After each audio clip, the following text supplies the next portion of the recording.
Freedom ಪಾರ್ಕಿನಲ್ಲಿ ಅಖಿಲ ಕರ್ನಾಟಕ ಸರ್ಕಾರಿ ಪರವಾನಗಿ ಭೂಮಾಪಕರ ಸಂಘ ವತಿಯಿಂದ ಸರ್ಕಾರಿ ಹುದ್ದೆಯಲ್ಲಿ ಸಕ್ರಮಗೊಳಿಸುವ ಬಗ್ಗೆ ಅಥವಾ ಸಮಾನ ಕೆಲಸಕ್ಕೆ ಸಮಾನ ವೇತನ ಶೀರ್ಷಿಕೆ ಅಡಿಯಲ್ಲಿ ಕ್ರಮ ವಹಿಸುವಂತೆ ಆಗ್ರಹಿಸಿ ವೇತನ ಕ್ರಮ ವಹಿಸುವಂತೆ ಆಗ್ರಹಿಸಿ ಬೃಹತ್ ಪ್ರತಿಭಟನೆ ಹಮ್ಮಿಕೊಳ್ಳಲಾಗಿತ್ತು. ಪ್ರತಿಭಟನೆಯಲ್ಲಿ ಅಧ್ಯಕ್ಷರು ಶ್ರೀ ತಿರುಮಲೈಗೌಡ ಅವರು, ಉಪಾಧ್ಯಕ್ಷರು ಪ್ರಸನ್ನಕುಮಾರ್ ಡಿಎನ್ ಅವರು ಹಾಗೂ ಕಾರ್ಯಕರ್ತರುಗಳು ಪಾಲ್ಗೊಂಡಿದ್ದರು. ಮಾಧ್ಯಮಗಳ ಜೊತೆ ಮಾತನಾಡಿದರು.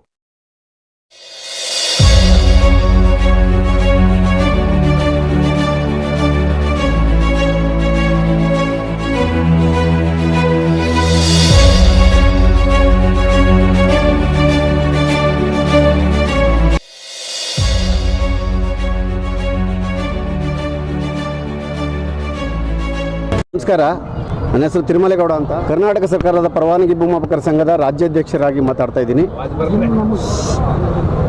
ಇವತ್ತು ಏನು ನಾವು ಈ ಮುಷ್ಕರ ಮಾಡ್ತಾ ಇದ್ದೀವಿ, ಇದು ಇವತ್ತದಲ್ಲ, ಸುಮಾರು 24 ವರ್ಷದಿಂದಲೂ ನಾವು ಮುಷ್ಕರ ಮಾಡ್ತಾ ಇದ್ದೀವಿ. ಏನಕ್ಕೆ ಅಂದರೆ ನಮ್ಮಲ್ಲಿ ಪರವಾನಗಿ ಭೂಮಾಪಕರು ಅಂತ ಸುಮಾರು 6000 ಜನ ನಾವು ಕೆಲಸ ಮಾಡ್ತಾ ಇದ್ದೀವಿ ಭೂಮಾಪನ ಕಂದಾಯ ವ್ಯವಸ್ಥೆ ಮತ್ತು ಭೂ ದಾಖಲೆಗಳ ಇಲಾಖೆಯಲ್ಲಿ.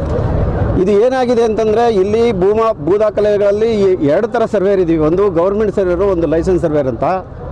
ಇಲ್ಲಿ ಲೈಸೆನ್ಸ್ ಸರ್ವೇರ್ಗೆ ಅನ್ಯಾಯಗಳಾಗ್ತವೆ. ಏನಂತಂದರೆ ಇವಾಗ ಸರ್ಕಾರದಲ್ಲಿ ರೈತರು ಮತ್ತು ಪರವಾನಗಿ ಭೂಮಾಪಕರು ಒಂದು ಭೂಮಿಯನ್ನು ಅಳತೆ ಮಾಡಬೇಕಂದ್ರೆ ನಮಗೆ ಸರ್ಕಾರದಿಂದ ಅಥವಾ ಇಲಾಖಿತ ಅಳತೆ ಕೆಲಸಗಳನ್ನ ಕೊಡ್ತಾರೆ.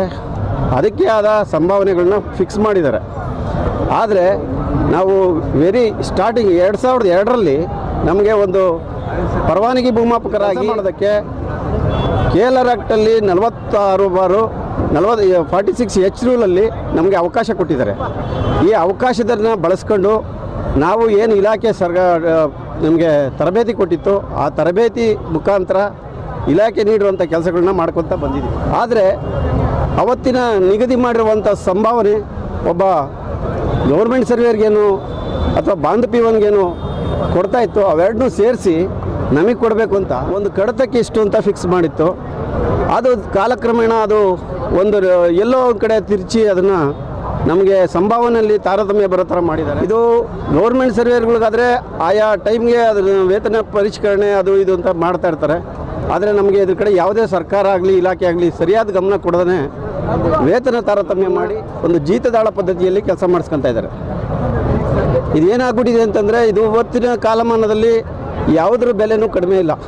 ಮಕ್ಕಳ ಎಜುಕೇಷನ್ ಆಗಿರ್ಬೋದು, ಆರೋಗ್ಯ ಆಗಿರ್ಬೋದು, ದಿನಸಿ ಅಂಗಡಿಗಳು ಸಾಮಾನ್ಯ ಈ ಪರಿಸ್ಥಿತಿ ಆಗಿರ್ಬೋದು, ಪೆಟ್ರೋಲ್ ಆಗಿರ್ಬೋದು, ಡೀಸೆಲ್ ಆಗಿರ್ಬೋದು, ಈ ಥರದ್ದೆಲ್ಲ ಅದು ಹೆಚ್ಚಿಗೆ ಆಗ್ತಾ ಹೋಗಿ ನಮಗೆ ಯಾವುದನ್ನು ನೀವು ನಿಖರವಾಗಿ ಆ ಟೈಮಿಗೆ ಸರಿಯಾಗಿ ಜಾಸ್ತಿ ಮಾಡ್ದೇ ಯಾವುದೋ ಹಳೆ ಪದ್ಧತಿನಲ್ಲೇ ನಮ್ಮನ್ನು ಇವತ್ತು ನಾವು ಜೀವನ ಮಾಡೋದು ಹೆಂಗೆ, ನಾವು ಯಾವ ರೀತಿ ನ್ಯಾಯ ಒದಗಿಸೋಕ್ಕಾಗತ್ತೆ?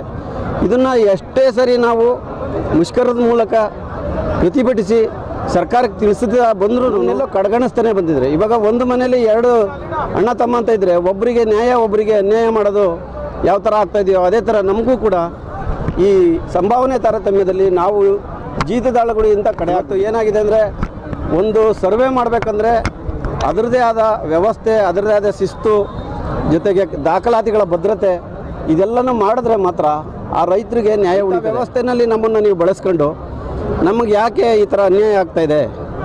ಇವತ್ತು ನಾವು ಪ್ರತಿನಿತ್ಯ ರೈತರ ಜೊತೆಗೆ ಒಡನಾಟ ಮಾಡಬೇಕು, ಇಲಾಖೆ ಕಾನೂನುಗಳ ಜೊತೆ ಒಡನಾಟ ಮಾಡಲ್ಲ. ಆದ್ರೂ ನಾವು ನಮ್ಮ ಕೆಲಸನ, ನೀವು ಕೊಟ್ಟಿದ್ದ ಕೆಲಸನ ಅಚ್ಚುಕಟ್ಟಾಗಿ ಮಾಡ್ಕೊತ ಬರ್ತಾ ಇದ್ದೀವಿ. ಎಷ್ಟೋ ಕೆಲಸ ಮಾಡಿಸ್ತಾ ಇದ್ದೀರಾ, ಎಷ್ಟೋ ಇಲಾಖೆಯಲ್ಲಿ ಎಷ್ಟೋ ಯೋಜನೆಗಳು ತಂದು ನಮ್ಮ ಮುಂದೆ ಇಟ್ಟಿದ್ದೀರಾ. ಆದರೆ ನಾವು ಯಾವುದಕ್ಕೂ ಹಿಂಜರಿದಿಲ್ಲ. ಟ್ರೈನಿಂಗ್ ಕೊಡಲಿ ಬಿಡಲಿ, ನಾವು ಕೆಲಸ ಮಾಡಿ ನೀವು ದರಖಾಸ್ತು ಆಗಿರ್ಬೋದು, ನಕ್ಷೆ ಆಗಿರ್ಬೋದು, ಸ್ವಾಮಿತ್ವ ಆಗಿರ್ಬೋದು, ಕೆರೆ ಕಟ್ಟೆ ಅಳತೆ ಆಗಿರ್ಬೋದು, ಲೆವೆನಿ ಸ್ಕೆಚ್ ಆಗಿರ್ಬೋದು, ಪೋಡಿ ಆಂದೋಲನ ಆಗಿರ್ಬೋದು, ತತ್ಕಾಲ್ ಪೋಡಿ ಆಗಿರ್ಬೋದು, ಪ್ರತಿಯೊಂದು ನೀವು ಕೊಟ್ಟಿದ್ದ ಕೆಲಸನ ನಾವು ಚಾಚು ತಪ್ಪದೇ ನೀವೇನು ಕೆಲಸ ಕೊಟ್ಟಿದ್ರೆ ಕಣ್ಗೊತ್ಕೊಂಡು ನೀವು ಮಾಡಿದ್ದೀವಿ. ಅದು ಯಾರಿಗೋಸ್ಕರ ಮಾಡಿದ್ದೀವಿ? ರೈತರನ್ನ ನಾವು ದಿನ ಒಡನಾಟದಲ್ಲಿ ಇರ್ತೀವಿ ರೈತರಲ್ಲಿ. ಯಾಕೆಂದರೆ ಅವ್ರ ಪರಿಸ್ಥಿತಿ ನೋಡಿ ನಾವು ಸುಮ್ಮನೆ ಇರೋಕ್ಕಾಗಲ್ಲ. ಸರ್ಕಾರ ಇವತ್ತೆಲ್ಲ ನಮ್ಗೆ ಒಳ್ಳೇದು ಮಾಡುತ್ತೆ, ನಮಗೆ ಸರ್ಕಾರದಲ್ಲಿ ಅವಕಾಶ ಕೊಡ್ತದೆ, ಸಂಭಾವನೆನ ಹೆಚ್ಚಿಸ್ಬೋದು ಅಂತ ಎಷ್ಟೋ ಸರಿ ನೀವು ಕೂಡ ಆಶ್ವಾಸನೆ ಕೊಟ್ಟು ಏನೂ ನಡ್ಕೊಂಡಿಲ್ಲ. ಹಂಗಂತ ನಾವು ಯಾವ ಕೆಲಸನೂ ನಿಲ್ಲಿಸಿಲ್ಲ, ಮಾಡ್ತಾ ಬಂದಿದ್ದೀವಿ. ನಮಗೆ ಇಷ್ಟು ಹೋರಾಟಕ್ಕೂ ಯಾವುದೇ ನೀವು ಸಂಭಾವನೆ ಕೊಡ್ದಿದ್ರೆ ನಮ್ಮ ರೈತರುಗಳು ನಮ್ಗೆ ಕೈ ಬಿಟ್ಟು ಅಷ್ಟು ಅವ್ರಿಗೆ ನಾವು ಕೆಲಸ ಮಾಡೋದಕ್ಕೆ ಅಷ್ಟು ಕೊಡ್ತಾ ನಮ್ಮನ್ನು ಜೀವನ ಸಾಕೋದಿಸ್ಕೊಟ್ಟಿದ್ದಾರೆ. ಆದರೆ ನಾವು ಇವತ್ತು ಸರ್ಕಾರಕ್ಕಾಗಲಿ ಇಲಾಖೆಗಾಗಲಿ ನಾವು ಹೇಳ್ತಾ ಇರೋದೇನಂತಂದರೆ ಇಷ್ಟು ವರ್ಷ ಕಾದಿದ್ದೀವಿ, ನಮ್ಮ ಜೀವನನೇ ಕಳ್ಕೊಂಡ್ಬಿಟ್ಟಿದ್ದೀವಿ. ನಮ್ಗೆ ಏನೋ ಒಂದು ಕಲ್ಪನೆ ಇತ್ತು, ಏನೋ ಒಂದು ನಮಗೆ ಇಲಾಖೆಯಲ್ಲಿ ತಗೊಂಡಿದ್ದಾರೆ, ನಮ್ಮದೇ ಆದ ವಿಧದಲ್ಲಿ ನಾವು ಕೊಟ್ಟಿರೋಂಥ ತರಬೇತಿನಲ್ಲಿ ಇಡೀ ರಾಜ್ಯಾದ್ಯಂತ ಸರ್ವೆ ಮಾಡಿ ಈ ರೀಸರ್ವೆ ಅನ್ನೋದು ಒಂದು ಪ್ರಾಜೆಕ್ಟ್ ಇದೆ, ಅದನ್ನು ಈ ಥರ ನಿಗಮ ಮಂಡಳಿಗಳ ಕೆಲಸಗಳಿದ್ದಾವೆ, ಈ ಥರ ಇದೆ ಏನೇನೋ ನಮ್ಮ ಕಲ್ಪನೆಗಳಿತ್ತು. ಆದರೆ ಇವತ್ತು ಏನಿದ್ರು ಏಜ್ ಇಲ್ಲ, ಏಜ್ ಕಳ್ಕೊಂಡ್ಬಿಟ್ಟಿದ್ದೀವಿ. ಯಾಕೆಂದರೆ ನಮಗೆ ಕೆಲಸ ಮಾಡೋರಿಗೆ ಇಲ್ಲಿ ನೀವು ಬೇಕಾಗಿಲ್ಲ, ನಿಮಗೆ ಕೆಲಸ ಮಾಡೋಕ್ಕೆ ಆಸೆ ಇದೆ, ಆದರೆ ವ್ಯವಸ್ಥೆ ಇಲ್ಲ, ಕೈಯಲ್ಲಿ ಕೆಲಸ ಮಾಡೋಕ್ಕಾಗಲ್ಲ.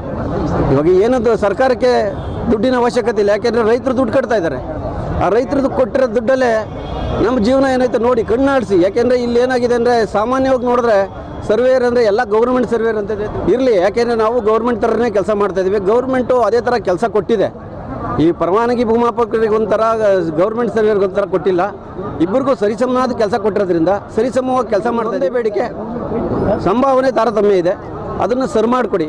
ಇನ್ನೂ ಕಾನೂನಲ್ಲಿ ನಮಗೆ ಒಂದು ಬಾರಿ ವಿಶೇಷ ನೇಮಕಾತಿ ಅಡಿಯಲ್ಲಿ ನಮ್ಮ ಸರ್ಕಾರಕ್ಕೆ ಇಷ್ಟು ದಿನ ಕಾದಿದ್ದೀವಿ. ಸರ್ಕಾರಕ್ಕಾಗಲಿ ಅದಕ್ಕೆ ಆಗಲಿ ನಾವು ಹೇಳೋದೇನಂತಂದಲ್ಲಿ ಇದು ಅಂತ್ಯ ಆಗಬೇಕು. ಈ ಅಂತ್ಯ ಆಗಲಿಲ್ಲ ಅಂತಂದರೆ ನೀವು ನಮ್ಮನ್ನು ಗುಂಡಿಟ್ಟು ಸುಡಿ, ನಾವೇನು ಕೇರ್ ಮಾಡಲ್ಲ. ಯಾಕೆಂದರೆ ನಮ್ಮಿಂದೆ ನಮ್ಮ ಭಗವಂತ ಅದರ ರೈತರಿದ್ದಾರೆ, ನಾವು ರೈತರನ್ನೇ ಕೇಳ್ಕೊಂತೀವಿ. ಯಾಕೆಂದರೆ ರೈತರಿಗೋಸ್ಕರ ದುಡ್ದಿದ್ದೀವಿ, ರೈತರು ದುಡ್ಡು ಕಟ್ಟಿರೋದ್ರಲ್ಲಿ ನಮಗೆ ದುಡ್ಡು ಹಂಚಿ ಸರ್ಕಾರ ಏನು ಮಾಡ್ತಾ ಇದೆ ಇದನ್ನು ನಾವು ಕೇಳಬೇಕಾಗಿದೆ. ಇನ್ನು ಇದು ಉಗ್ರ ಹೋರಾಟ ಆಗುತ್ತೆ. ಈಗ ಆಲ್ರೆಡಿ ನಾವು 4 ತಿಂಗಳಿಂದ ಬೇಸತ್ಬಿಟ್ಟಿದ್ದೀವಿ, ನಮ್ಮ ಸಂಸಾರಗಳು ಸಾಕಾಗದಿರೋ ಪರಿಸ್ಥಿತಿ ಬಂದಿದ್ವಿ. ಜೊತೆಗೆ ನಮ್ಮ ರೈತರುಗಳು ಕಷ್ಟಪಡ್ತಾ ಇರೋದು ನಮ್ಮಿಂದನೂ ನೋಡೋಕೆ, ಯಾಕೆಂದರೆ ನಾವೇನೋ ನಮ್ಮ ಕಷ್ಟಕ್ಕೆ ಹೋರಾಡ್ತಾ ಇದ್ದೀವಿ, ಆದರೆ ಅವ್ರಿಗೆ ನಮ್ಮ 4ರಷ್ಟು ಕಷ್ಟ ಆಗ್ತಾಯಿದೆ. ಪ್ರತಿದಿನ ಒಡನಾಟ ಮಾಡ್ಕೊತಾ ಇರೋದಕ್ಕೆ ಅವ್ರ ಕಷ್ಟಗಳು ನಾವು ನೋಡೋಕ್ಕಾಗ್ತಿಲ್ಲ. ಸಾಲ ಮಾಡಿರೋರಿದ್ದಾರೆ, ಜಮೀನು ಮಾರಿರೋದಿದ್ದಾರೆ, ಅವ್ರಿಗೆ ಸ್ಕೆಚ್ ಮಾಡೋಕ್ಕಾಗ್ತಾ ಇಲ್ವಲ್ಲ ಅನ್ನೋದು ನಮಗೂ ನೋಡಿದೆ. ದಯಮಾಡಿ ಈ ಮೂಲಕ ಹೇಳೋದೇನೆಂದರೆ, ನಮ್ಮ ಇಷ್ಟು ಜನ ಏನಂತ ಏನಿಲ್ಲ, ಇದೇನು 4-5 ಸಾವಿರ ಜನ, ಇಷ್ಟು ಸರ್ಕಾರ ಒಂದು 4-5 ಸಾವಿರ ಜನಕ್ಕೆ ಸರ್ಕಾರ ಕೆಲಸ ಕೊಡೋಂಥ ವಿಚಾರ ಏನು ದೊಡ್ಡದಿರಲ್ಲ.